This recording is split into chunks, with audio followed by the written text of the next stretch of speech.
Welcome along to Film Talk. I'm Richard Edwards, and today we're talking about Godzilla vs. Kong, the upcoming monster movie from Legendary Pictures.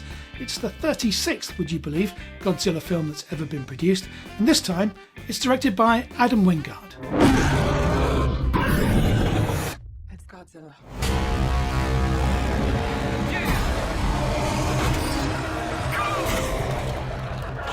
Well, Godzilla vs. Kong is meant to be a sequel to Godzilla, King of the Monsters, the rather dubious film from a couple of years back, and Kong Skull Island, which I thought was pretty good actually, with Tom Hiddleston. Now, if you try and read what the description is and who's produced it and who's directed it, it's all a bit of a confusion. It's directed by Adam Wingard, that much is clear. It's produced by, 14 people, 6 of whom are executive producers. But interestingly, one of the exec producers is Yoshimitsu Banno. Now, Yoshimitsu Banno is absolutely tied into the Godzilla franchise. He's the one who directed Godzilla vs. Hedorah in 1971 and really started all this going, and has been an executive producer on all of the Legendary Pictures Godzilla films. As for the writers, there's 2 screenwriter credits. There's 3 people credited with having contributed to the story, and we know that there was a writer's room behind all of that with about 12 people in it that have all kind of had a hand in this mishmash of trying to work out what this film is and what it's all about. Now, one of the things that Adam Wingard is very keen to do is to make sure there is a winner between King Kong and Godzilla. And when we see the trailer opening, there's this destruction of Hong Kong, and the South China Morning Post says, well, if there is a winner, it definitely isn't Hong Kong, trashed by another Hollywood big budget movie.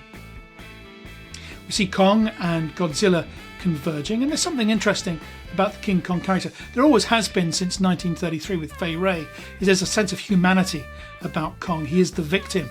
At heart, the creature is quite passionate and down to earth and caring and loving, is only made bad by humans. We see the young child who's tied into all of this, and we see young Kong putting his hand down and the child touching his finger. There's a connection between beast and monster, very much like the original 1933 film. Interesting cast. Alexander Skarsgård is Nathan Lord, a geologist who works very closely with Kong. There's Millie Bobby Brown as Madison Russell. We've got Rebecca Hall, Brian Tyree Henry. A good, strong cast. But it's really not about the cast. It's really not about the plot either. It's all about the special effects, the CGI. I think right from the start we're rooting for Kong.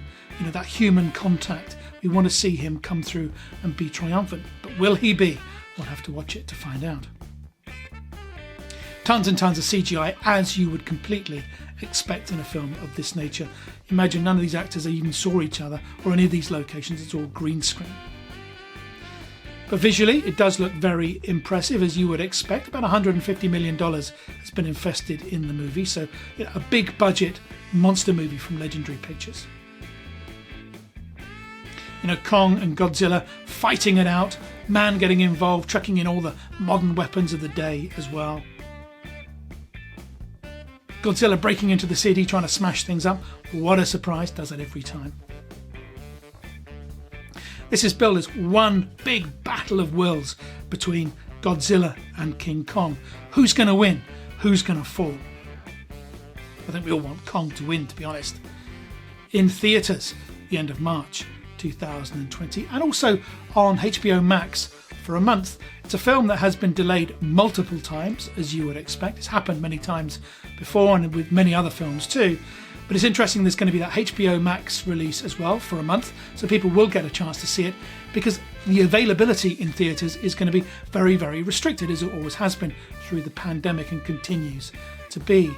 I understand that Netflix offered $250 million to be able to show the film and stream it on the Netflix service, but that was turned down in favour of a theatrical release and a HBO Max release too.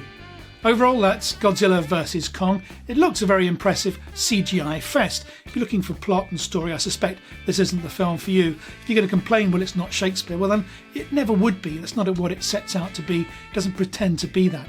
It is, I suspect, exactly what it says on the tin, and that's just this massive fight between Godzilla and King Kong. A little bit of plot underneath to try and string it all together.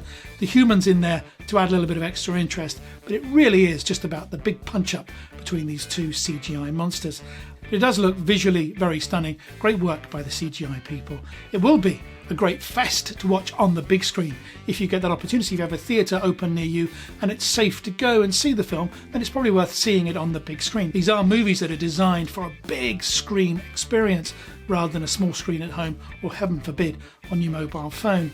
It's on HBO Max too, so if you can't get to a theatre near you as well, so there are opportunities to see it. Please do leave some comments down below and tell us what you think of the trailer and what your expectations of the film are too. If you enjoyed the video, please consider subscribing to our channel as well. And if you do, don't forget to hit that little bell icon to get a notification every time we release a new video. Thanks for watching. See you next time.